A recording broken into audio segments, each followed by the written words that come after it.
গত 17 ডিসেম্বর টঙ্গীতে জোরের কাজে যাওয়ার পথে সাতপন্থী তবলিগের সাথীরা জুবায়েরপন্থীদের হামলার শিকার হন।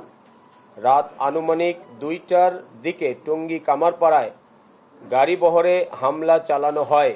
এই হামলায় আমাদের সাথী বগুড়ার বেলাল ভাই শহীদ হন এবং আরও অনেক সাথী গুরুতর আহত হন। নৃশংস হামলা এবং উস্কানিমূলক কর্মকাণ্ড আমরা লক্ষ্য করছি। তবলিগ জামাতের একটি পক্ষ রাজনৈতিক শক্তি ও তৃতীয় পক্ষের সহযোগিতায় বিভাজন সৃষ্টি করে দেশের সাম্প্রদায়িক সম্প্রীতি নষ্ট করার চক্রান্ত চালিয়ে যাচ্ছে। গত 14 ডিসেম্বর মামুনুল হক সাহেব প্রকাশ্যে তুরাগ নদী রক্তে লাল করার ঘোষণা দেন। এর ফলে সারা দেশে সাতপন্থী তবলিগ সাথীদের উপর নির্যাতন বৃদ্ধি পেয়েছে। গত কয়েকদিন ধরে ঢাকার বিভিন্ন মাদ্রাসা ও মসজিদে হামলা চালানো হয়েছে।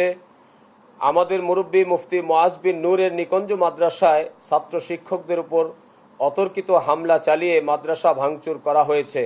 ঢাকার অনেক মসজিদ ও প্রতিষ্ঠানও এখনও হামলার ঝুঁকিতে রয়েছে। তবলিগের আভ্যন্তরীণ বিষয়ে হস্তক্ষেপ ও সংঘাত সৃষ্টি আমরা গভীর উদ্বেগের সঙ্গে লক্ষ্য করছি। তবলিগ জামাতের অভ্যন্তরীণ বিষয়ে রাজনৈতিক হস্তক্ষেপ ও মাদ্রাসার ছাত্রদের ব্যবহার করে সংঘাত সৃষ্টি করা হচ্ছে। মামুনুল হক ও তার অনুসারীরা মিথ্যা অপপ্রচার ও হুমকি দিয়ে তবলিগের শান্তিপূর্ণ পরিবেশ নষ্ট করছেন।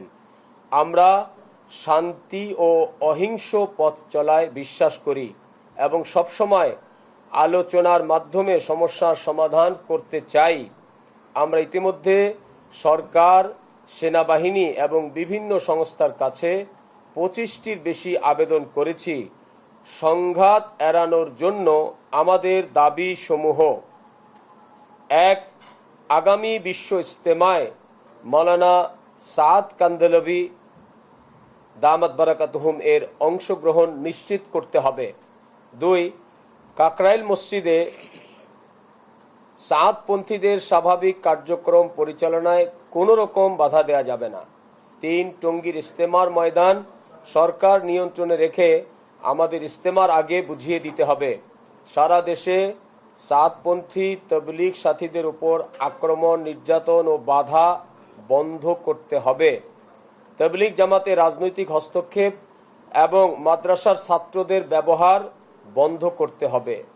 পরিশেষে আমরা সরকারের কাছে জোর দাবি জানাই, তবলিগের আভ্যন্তরীণ বিভক্তি এবং সহিংস ঘটনায় বিচার বিভাগীয় তদন্ত করে দোষীদের শাস্তির আওতায় আনতে হবে।